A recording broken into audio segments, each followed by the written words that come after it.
नमस्कार साथियों, मैं विवोर मोतला एक बार फिर से आपका स्वागत करता हूं अपने YouTube channel vital knowledge academy पर। तो दोस्तों, हम संविधान पढ़ रहे थे और संविधान में भी हमने देखा पिछली क्लास में स्थानीय स्वशासन, इसके भी इतिहास के बारे में हमने जाना, कैसे हमारे देश में ग्राम पंचायत का उदय हुआ, ठीक है, और कैसे हमारे आज़ादी के बाद इसको लागू किया गया। तो हम देख चुके थे 1992 तक, जहाँ 73वां और 74वां संविधान संशोधन हमारे संविधान में किया गया। तो 73वें, जैसा हमने पिछली क्लास में देखा, 73वें में ग्राम पंचायत और 74 में नगर पालिका को या नगर पंचायत को जोड़ा गया। तो दोस्तों, आज हम पढ़ेंगे 73वें संविधान संशोधन में ग्राम पंचायत को जोड़ा गया। तो आज हम पढ़ेंगे ग्राम पंचायत, ठीक है। तो चलिए शुरू करते हैं। 73वां संविधान संशोधन।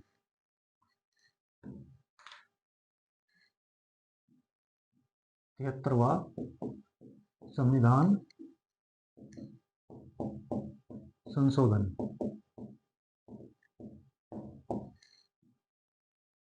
इसके द्वारा, ये कब हुआ? 1992 में।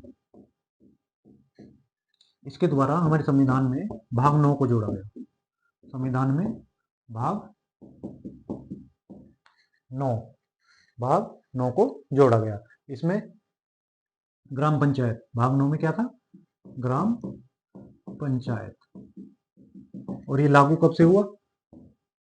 लागू हुआ 24 अप्रैल 1993 को, ठीक है। इसमें ग्राम पंचायत का प्रावधान किया गया। इसके द्वारा अनुच्छेद, ग्राम पंचायत में अनुच्छेद 243 से 243 ओ तक जोड़ा गया। जैसे A B C D E F O तक 16 अनुच्छेद जोड़े गए।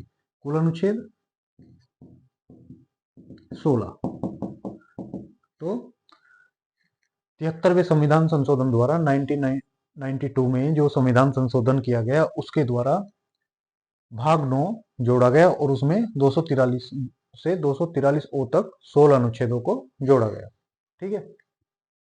इसमें विषय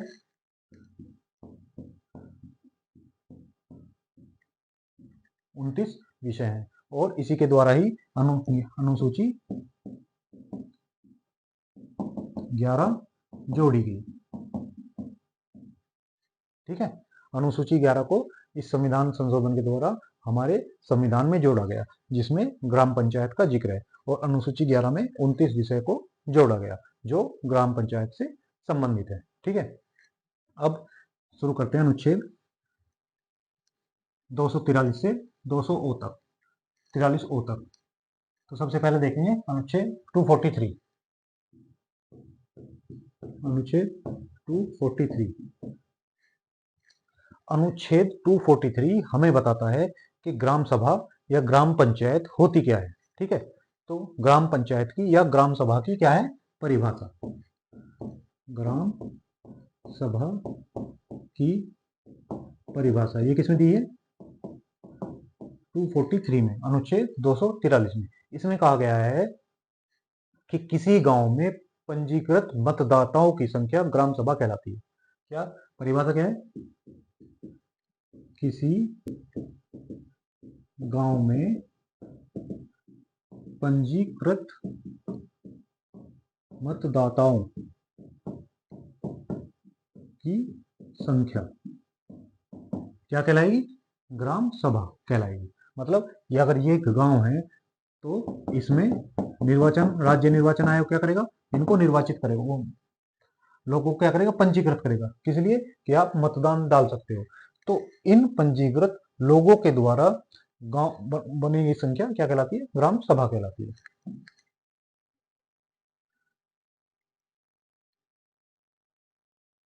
अब देखें अनुच्छेद 243 ए। ऐसे इसमें 16 अनुच्छेद जोड़े गए हैं, ए बी सी डी तक करके ओ तक। तो अनुच्छेद ये कहता है कि ग्राम सभा में की शक्तियों का निर्धारण राज्य विधानसभा करेगा, ठीक है। ये क्या कहता है कि शक्तियों का निर्धारण, शक्तियों का निर्धारण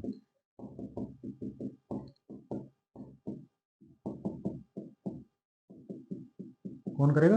राज्य विधानसभा करेगी। ठीक है, कौन करेगा? राज्य विधानसभा करेगी। किसका? कि ग्राम सभा को कितनी शक्ति दी जाए। अगर कहीं पे विधान परिषद हो तो वो भी रहती है, तो यहाँ पे लिखेंगे विधान मंडल। विधान मंडल करेगा क्या? कि ग्राम सभा को कितनी शक्ति दी जाए। क्योंकि ग्राम सभा किसका?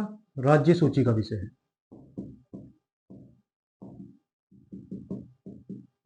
ठीक है, जैसे हमने पढ़ा था हमारे संविधान में 3 सूचियां बनाई गई हैं। कौन कौन सी? एक राज्य से जुड़ी हुई राज्य सूची, केंद्र सूची और एक समवर्ती सूची। तो जो पंचायत है तो वो कहाँ पे? ग्राम सभा किससे? राज्य सूची का विषय। और राज्य सूची के विषय पे कौन कानून बनाता है? राज्य विधानमंडल। तो इसकी शक्तियों का निर्धारण भी कौन करेगा? राज्य विधानमंडल करेगा। ये किसमें कहा गया है? ये अनुच्छेद 243 ए में कहा गया है। अब अनुच्छेद 243 बी ये क्या कहता है? ग्राम पंचायत का गठन। ग्राम पंचायत का गठन कैसे होगा ये कौन बताता है? कि अनुच्छेद 243 बी बताता है। ये क्या कहता है? ग्राम पंचायत जो होगी वो त्रिस्तरीय होगी। कैसी होगी? त्रिस्तरीय। मतलब सबसे ऊपर जिला पंचायत, यानी इसके 3 स्तर होंगे। एक दूसरी होगी मध्यम यानी खंड पंचायत, और तीसरी क्या होगी? ग्राम सभा या ग्राम पंचायत। ठीक है, तो 3 स्तर हो गए। ये कौन बताता है? हमारा अनुच्छेद 243 बी हमें बताता है कि पंचायत त्रिस्तरीय होंगी। ठीक है, और जो हमारा संविधान संशोधन था 73वां, उसमें त्रिस्तरीय पंचायत पर बल दिया गया। और यही एक बात कहता है कि अगर किसी राज्य की जनसंख्या 20 लाख से कम है, ठीक है, तो पंचायत का स्तर 2 स्तरीय होगा। कौन सी? इसमें जिला और ग्राम। ठीक है, अगर किसी राज्य की जनसंख्या 20 लाख से कम है तो वहां जो पंचायती स्तर होगा वो क्या होगा? 2 स्तरीय होगी, यानी उसमें खंड पंचायत को हटा सकते हैं। ठीक है, लेकिन आज अभी तो ऐसा कोई हमारा राज्य नहीं है जिसमें 20 लाख से कम जनसंख्या हो, तो सब जगह त्रिस्तरीय पंचायत है। और इसका निर्धारण भी कौन करेगा कि 2 स्तरीय होगी या 3 स्तरीय होगी? राज्य विधानमंडल।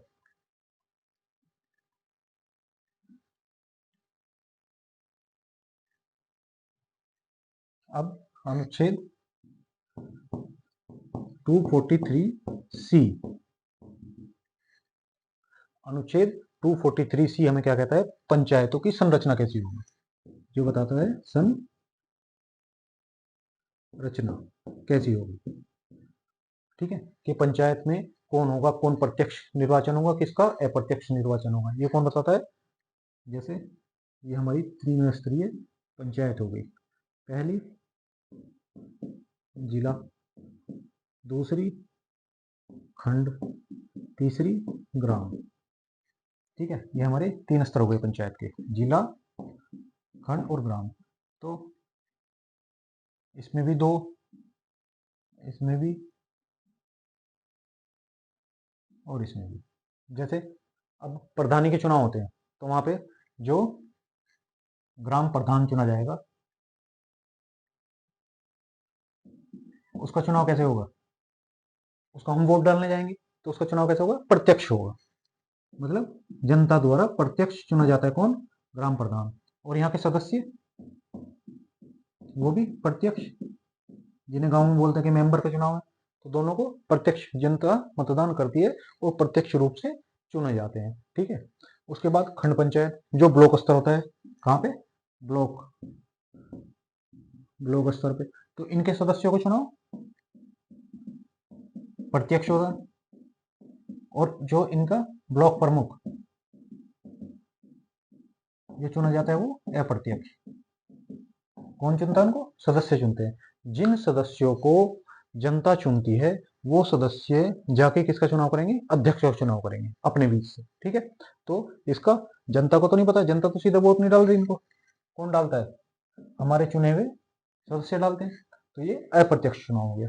ऐसे ही जिला स्तर पे जिला पंचायत के चुनाव होते हैं। जिला पंचायत सदस्य, ठीक है, इनको वोट कौन डालता है इनको वोट जनता डालती है, तो जनता द्वारा चुने जाते हैं, और जनता द्वारा चुने जाते हैं तो प्रत्यक्ष। उसके बाद जिला पंचायत अध्यक्ष का चुनाव कैसा होता है भाई, इसमें तो खरीद फरोख्त होती है जिला पंचायत सदस्यों की, किसमें होती है, जिला पंचायत अध्यक्ष का चुनाव होता है। तो क्या करता है, आपने सुना होगा कि भाई उसने इतने सदस्यों को उठा लिया, इतने पैसों में खरीद लिया, तो कौन चुनेगा उन्हें, जिला पंचायत सदस्य चुनेंगे, किसको, अध्यक्ष को। तो जनता तो डायरेक्ट नहीं चुन रही, जनता ने सदस्यों को चुना, सदस्यों ने अध्यक्ष चुना, तो ये क्या हो गया, अप्रत्यक्ष चुनाव। ठीक है। तो ये हमारा संरचना किसमें बताई गई है, 243 सी में।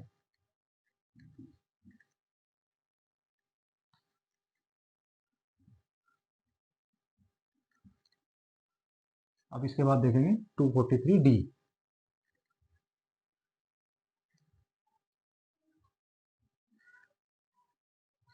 अब देखते हैं 243 जो हमें आरक्षण के बारे में बताता है। 243 डी जो ग्राम पंचायत में आरक्षण क्या होगा, जैसे महिलाओं का आरक्षण, तो महिलाओं को 1/3 का आरक्षण। ठीक है। यानी अगर 100 किसी गांव में 100 सीटें हैं तो 33 सीटें महिलाओं के लिए आरक्षित होंगी। ठीक है। पंचायतों में आरक्षण की व्यवस्था कौन करेगा, आरक्षण की व्यवस्था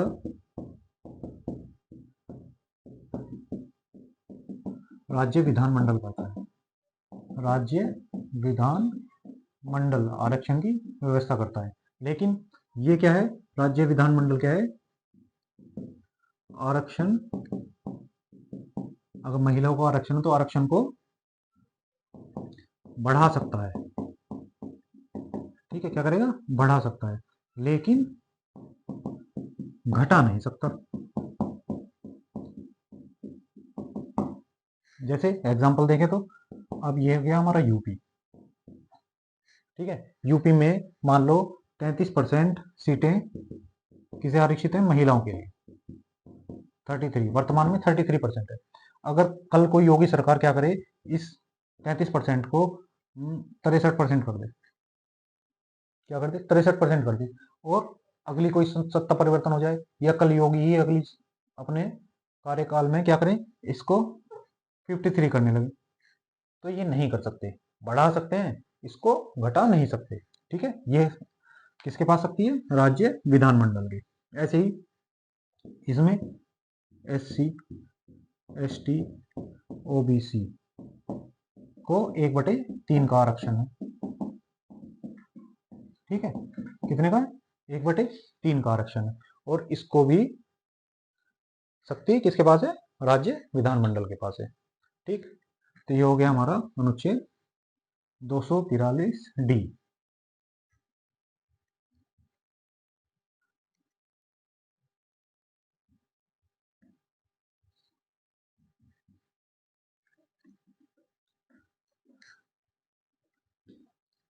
अब देखते हैं अनुच्छेद 243 ई, यानी ग्राम पंचायतों का कार्यकाल।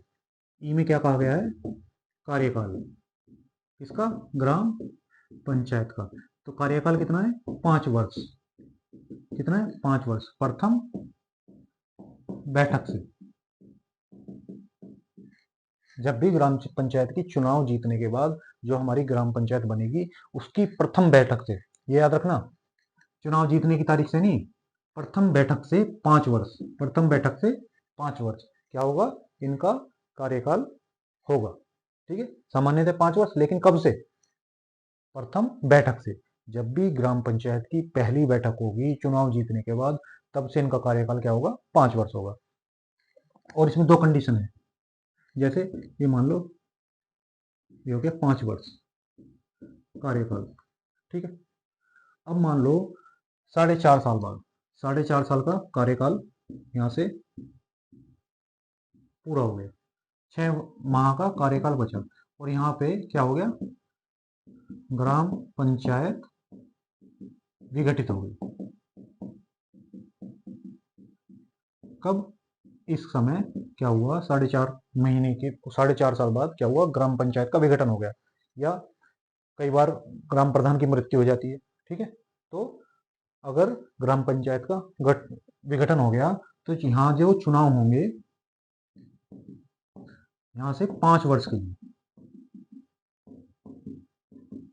कितने, अगर कोई भी ग्राम पंचायत 4.5 वर्ष का कार्यकाल पूरा कर चुकी हो और फिर ग्राम सभा विघटित होती है, तो जो उसके बाद चुनाव होगा, या जैसे 4.5 से यहाँ 5 महीने रह जाएं या 4 महीने रह जाएं, तो मतलब 4.5 साल पूरे करने के बाद जब भी चुनाव होगा तब क्या होगा, अगले 5 वर्ष के लिए चुनाव होगा। ठीक है, यहाँ जो चुनाव होगा वो क्या होगा, अगले 5 वर्ष तक प्रधानी करेगा। और अगर ये हमारा 5 वर्ष का कार्यकाल है, और मान लो 2.5 वर्ष में या 4.5 वर्ष से पहले, 4 वर्ष से पहले क्या हो, ग्राम पंचायत का विघटन हो। ठीक है, 4.5 वर्ष पहले ग्राम पंचायत का विघटन हो, यानी 6 महीने से ज्यादा का वर्ष बचा हो, यानी 7 महीने बचे हो या 1 साल बचा हो, किसमें, कार्यकाल को पूरा करने में, तो चुनाव बचे कार्यकाल के लिए होगा।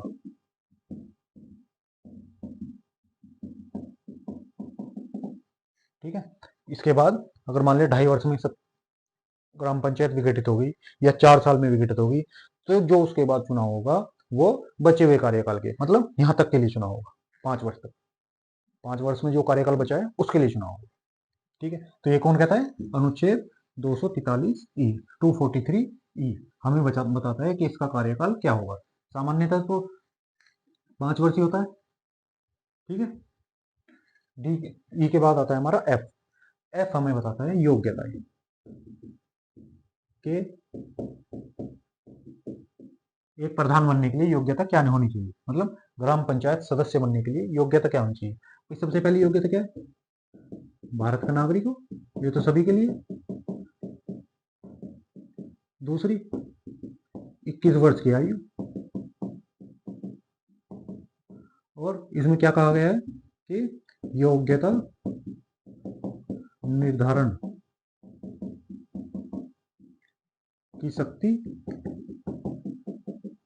विधान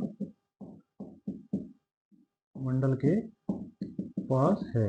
मतलब अगर किसी योग्यता का निर्धारण करना है तो कौन करेगा, राज्य विधानमंडल करेगा, क्योंकि जैसा हमने पिछले वो अनुच्छेद में पढ़ा, ग्राम पंचायत राज्य सूची का विषय है। अब जब राज्य सूची का विषय है तो इस पे कानून कौन बनाएगा, इस पे कानून राज्य विधानमंडल बनाएगा।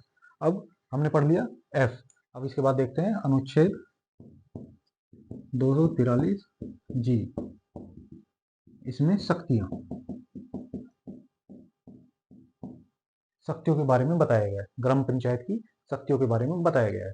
जैसा हमने पिछली क्लास में पढ़ा कि वो पिछले अनुच्छेद में पढ़ा, 29 विषय होते हैं किसके पास, ग्राम पंचायत के पास 29 विषय होते हैं, जैसे प्राथमिक शिक्षा, प्राथमिक स्वास्थ्य, सफाई, स्थानीय सड़क, नलकूप आदि। जैसा अपने गांव में देखो, स्थानीय शिक्षा, स्थानीय स्वास्थ्य, नलकूप और सफाई, ये किसके काम है? ये हमारी ग्राम पंचायत के काम है। और इनकी शक्तियों का निर्धारण कौन करेगा? राज्य विधानमंडल करेगा। ठीक है। और एच अब देख लेते हैं 243H। 243H हमें बताता है कि राज्य विधानमंडल पंचायत के कर रोपण के संबंध में कानून बना सकती है। मतलब शक्तियों में देख लीजिए कि जो पंचायत कर रोपण, जैसे मेले से कर का वसूल करना या कोई ग्राम सड़क है उससे कर वसूल करना, इसके लिए इसको वसूल करने की शक्ति ग्राम पंचायत को कौन दे सकती है? राज्य विधानमंडल। ठीक है। एच में कहा गया है कि इसकी कर रोपण करने की शक्ति का निर्धारण ग्राम पंचायत वो राज्य विधानमंडल करेगा। अब देखेंगे इसका सबसे महत्वपूर्ण अनुच्छेद वित्त। पैसा तो सबसे महत्वपूर्ण ही है। अगर पैसा नहीं होगा तो कौन इलेक्शन लड़ेगा, कौन चुनाव लड़ेगा इसका? तो वो दिया गया है आई में। आई याद रखना, आई बोले तो इनकम। ठीक है। तो इसमें कहा गया है राज्य वित्त आयोग।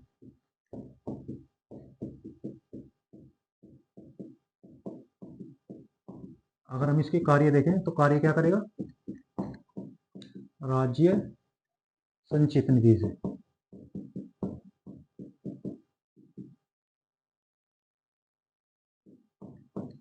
ग्राम पंचायत को वित्त आवंटन, और दूसरा क्या है? ग्राम पंचायत को क्या करेगा? विकास संबंधी सुझाव देगा।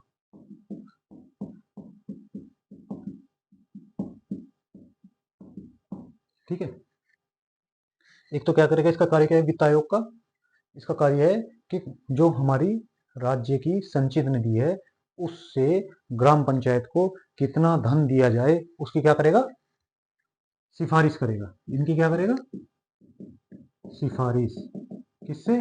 सरकार, राज्य सरकार से, कि जी ग्राम पंचायतों को इतना धन दिया जाना चाहिए। और दूसरा क्या करेगा कि ग्राम पंचायतों को ये सुझाव देगा कि उसके विकास संबंधी कार्य क्या है या उसको क्या करना चाहिए। ये सुझाव भी कौन देगा?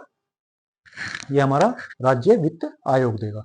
ठीक है। अब इसका गठन, अगर इसके गठन की बात करें तो 73वां संविधान संशोधन द्वारा। ठीक है। और जब इसका अनुच्छेद है तो 73वें संविधान संशोधन द्वारा ही दिया गया। ठीक है। और ये क्या है? एक संवैधानिक, क्योंकि इसका संविधान में जिक्र है तो संवैधानिक निकाय है। और जो इसकी गठन करता है वो कौन है? कौन करता है? राज्यपाल। राज्यपाल क्या करेगा? गठन करेगा। ठीक है। तो इसका गठन कौन करेगा? राज्यपाल करेगा। 73वें संविधान संशोधन द्वारा ये शक्ति किसको दी गई है? राज्यपाल को दी गई है। ठीक है। और ये क्या है? संवैधानिक निकाय है। ठीक। इसके बाद देखते हैं ग्राम पंचायतों का ऑडिट। ऑडिट कैसे होता है? जे में लिखा है ऑडिट। ग्राम पंचायतों का ऑडिट, आकेक्षण।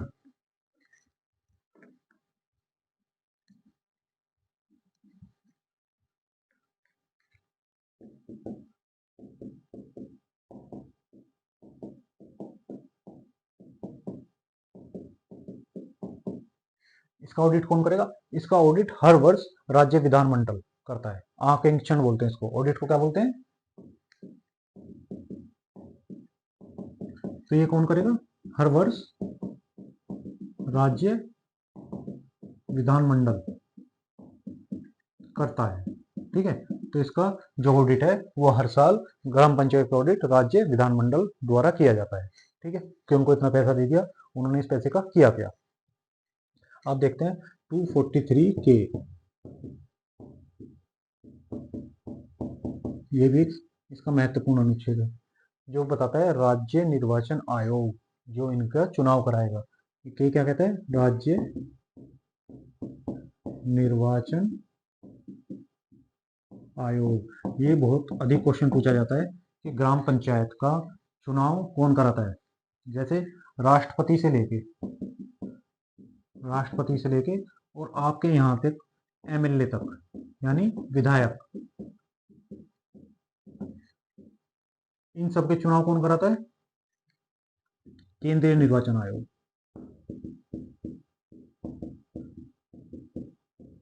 ठीक है। लेकिन ग्राम पंचायत के कौन कराएगा?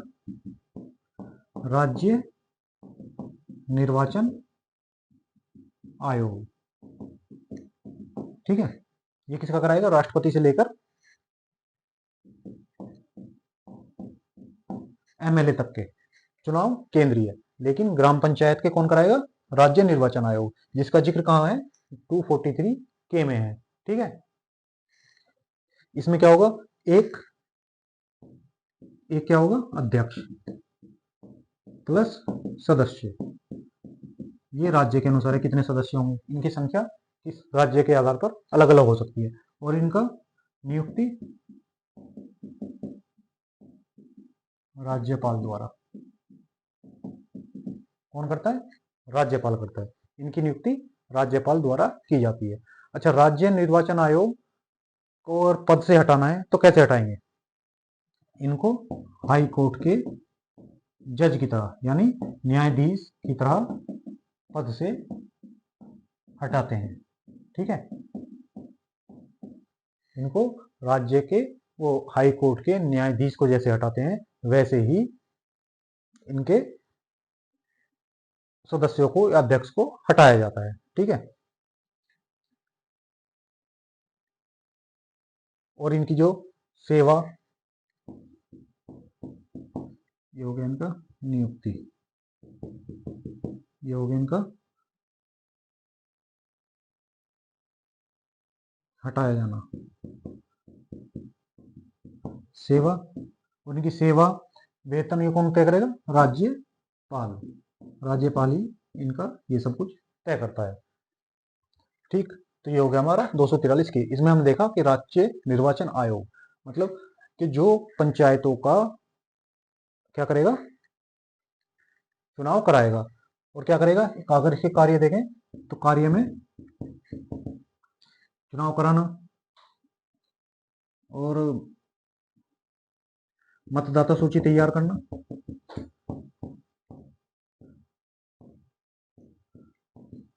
ठीक है, चुनाव चिन्ह का आवंटन,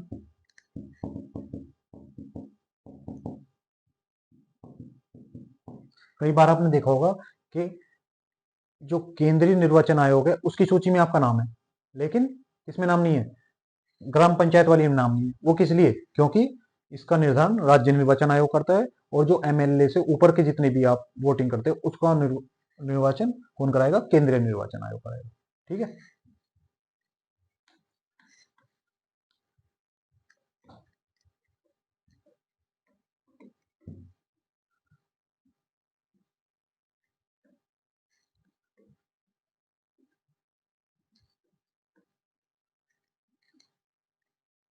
अब देखते हैं 243 एल, बीच कैसी तो एल सीधा एल देखते हैं। इसमें कहा गया है कि 73वें संविधान संशोधन द्वारा केंद्र शासित प्रदेशों में भी लागू होगा। मतलब ये ग्राम पंचायत जो है केंद्र शासित प्रदेशों में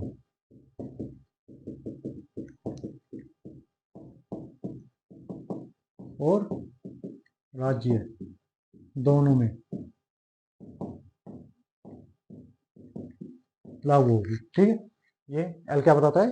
कि दोनों में लागू होगी, लेकिन राष्ट्रपति अधिसूचना के द्वारा किसी क्षेत्र को अपवाद घोषित कर सकता है। ठीक है। इसमें कंडीशन क्या है? कि राष्ट्रपति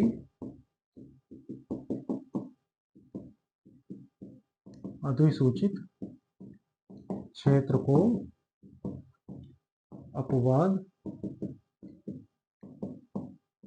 घोषित कर सकता है। मतलब अगर राष्ट्रपति किसी क्षेत्र को अधिसूचित क्षेत्र घोषित कर दे तो वहां इसकी आवश्यकता नहीं होगी, वहां पर चुनाव नहीं कराए जाएंगे। उसके बाद 243 एम देखते हैं। 243 एम। इसमें कहा गया है कि 73वें संविधान संशोधन कहाँ लागू नहीं होगा। ठीक है, मतलब ये कहता है कि 73वां संविधान संशोधन कहाँ लागू नहीं होगा, कहाँ लागू नहीं होगा, मतलब कुछ ऐसे क्षेत्र हैं जहां पर ये लागू नहीं होगा, जैसे नागालैंड, मेघालय, मिजोरम। नागालैंड और मेघालय और मिजोरम, इन तीनों में तो क्या पूर्णतः, मतलब इन तीनों में पूर्णतः कहीं भी लागू नहीं होगा। तीन कौन से हो गए, एक हो गया नागालैंड, एक मेघालय और एक सबसे नीचे मिजोरम। ठीक है, नॉर्थ ईस्ट में जैसे ये हमारा नॉर्थ ईस्ट हो गया, तो यहाँ पे मिजोरम, यहाँ पर मेघालय यहाँ पर होगा। ठीक है, और यहाँ पे नागालैंड, अरुणाचल प्रदेश की। तो ये तीन क्षेत्र क्या होंगे, इनमें पूर्णतः, मतलब कि कहीं भी इस यहाँ के कहीं भी क्षेत्र में ग्राम पंचायत लागू नहीं होगी। ठीक है, जैसे मणिपुर, मणिपुर में क्या है, मणिपुर में कुछ स्थानों पर क्या है, आदिवासी परिषद बनी हुई है, जिला स्वायत्त परिषद बनी हुई है। तो मणिपुर में क्या, आदिवासी परिषद को छोड़कर, समझे, या आदिवासी परिषद में, परिषद क्षेत्र में क्या लागू नहीं होगा। मणिपुर में जो आदिवासी परिषद क्षेत्र है वहां पर भी ये लागू नहीं होगा। जैसे पश्चिम बंगाल का दार्जिलिंग क्षेत्र और गोरखा क्षेत्र, इसमें वेस्ट बंगाल का जिलिंग और गोरखा क्षेत्र, यहाँ पर क्या होगा, यहाँ पर ये लागू नहीं होगा। तो कौन कौन से, तीन तो हमारे सीधे स्टेट हो गए, राज्य हो गए, जहां पर बिल्कुल पूरी तरह से लागू नहीं होगा। पहला मिजोरम, नागालैंड और मेघालय। ठीक है, तो इनमें क्या होगा, कहीं पर भी लागू नहीं होगा। मणिपुर में लागू होगा, लेकिन कहां पर, आदिवासी जहां पर परिषद है, जिला स्वायत्त परिषद जहां पे बनी हुई है, वहां पे लागू नहीं होगा। दूसरा, वेस्ट बंगाल के दो क्षेत्र, एक तो दार्जिलिंग वाला क्षेत्र और एक गोरखा क्षेत्र, यहाँ पर भी ये लागू नहीं होगा। ठीक,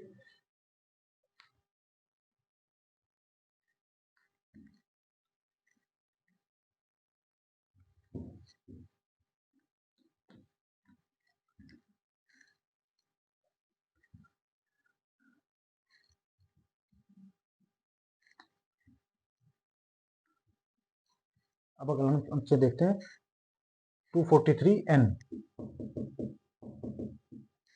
यह हमें बताता है कि कुछ राज्यों में 73 जो संविधान संशोधन है वो लागू होने से पहले भी क्या थी, ग्राम पंचायतें थी। यानी 1992 जब हमारा 73वां संविधान संशोधन हुआ और ये लागू हुआ 24 अप्रैल 1993, इससे पहले से कुछ राज्यों में क्या थी, ग्राम पंचायत थी, मतलब पंचायत का अस्तित्व था।